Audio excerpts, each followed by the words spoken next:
Hey, what's going on, guys? It's Epic D here, and just want to cover some concerns I had with the September 4th patch notes. Again, this is just going to be my opinion, but I want to hear you guys' opinion as well. So, as I go through this, please feel free to leave your comment in the comment section below as we go over these different patch notes. I'm not going to cover the weapon changes, like the reload times and the damage specs, because that's what it is, what it is. And a lot of people have already covered that stuff. My main concern, as you can see in this picture here, is a screenshot from the battlelog website where the Stinger and the Igla can now lock onto air vehicles that are both lower altitudes and longer distances.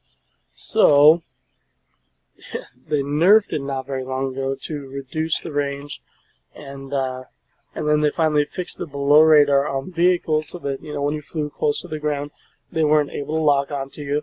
And that was awesome when they fixed that. And now I hope to God they found a medium, like a happy medium there. Because if it goes back to the way it used to be, that's going to be ridiculous. There will be almost no safe haven for any aerial vehicles as you go through, especially since the amount of iglas and stingers on the ground greatly outnumber the amount of aerial vehicles.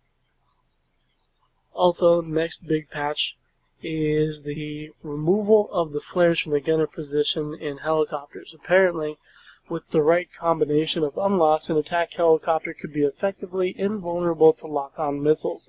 Removing the flares from the gunner balances the attack helicopter against ground fire, they say. I don't know about you, but I'm usually in a helicopter, and I'm ranked pretty high on the leaderboards in the attack helicopters.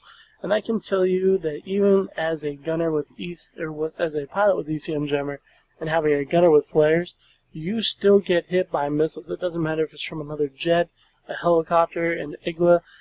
Your gunner can pop flares at the perfect moment, and you can still get hit by flares. If you've flown in a helicopter recently, you know what I'm talking about. And in my opinion, removing the flares is just ridiculous. It's not invulnerable to those lock-on missiles. Sure, you can give somebody a hell of a time by using the combination of below radar and communication between pilot and gunner, but that's just skill and that's communication. If they wanted to communicate the right way on the ground, what they would need to do is lock on, fire one, lock on, and fire the second one after we've popped our UCM jammer and our flares and while we're waiting for them to reload. That kind of communication on the ground is what can help take out a helicopter in the air, not complaining to DICE and having it removed from the game. So kind of pissed about that. Even though they weren't, always reliable, the flares still provide an avenue for a means of avoiding the missiles. So that's kind of my problem that I have with it. I don't agree with it. I think it's going to really change the way you fly the helicopter, and you're really going to have to try out some new tactics. Anyway, the other weird thing is the laser designator unlock on the scout helicopter has been changed from a pilot upgrade to a new stance in the cockpit seat position 4, like the CITV turret in the main battle tanks. So the scout helicopter is now permanently available to players who have unlocked basically the laser for the helicopter, but you're going to have somebody ride shotgun with you in the Little Bird or the Z11 and manually lock onto targets if you're using the guided missile. So I'm not sure if people will revert back to heat seekers and just play the air game and worry about air targets, or if the scout helicopters will continue to run guided missiles and just not do that extra damage that the laser designation does. I'm not sure how that's going to work out, but unless you have somebody who will ride shotgun with you and laser those targets for you, that's not going to be as effective. So it'll be interesting to see how that changes. I'm kind of mixed, I guess I could say. I don't know if it's a positive or a negative thing. The only positives that I could see in this entire thing was the increased damage to helicopter and jet rockets due to other helicopters, jets, and infantry, and the increased damage for the gunner against same targets, other helicopters and other jets. That increased damage is going to be very helpful, especially when you're flying a helicopter as a pilot and you have a good gunner. It's hard for you to pick up all those kills.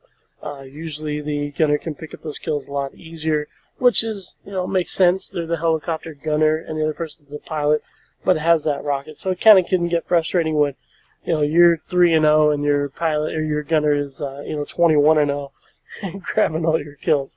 been in that situation before, so the increased damage will be nice, and the increased damage from the splash damage to equipment. So SOFLAMs and spawn beacons will no longer be invincible to helicopters. You'll be able to destroy them, and that's the only thing that's going to really help keep the helicopters in the air is avoiding those SOFLAMs. So hopefully they don't incorporate the SOFLAM range into the same as the Stinger and the Igla range.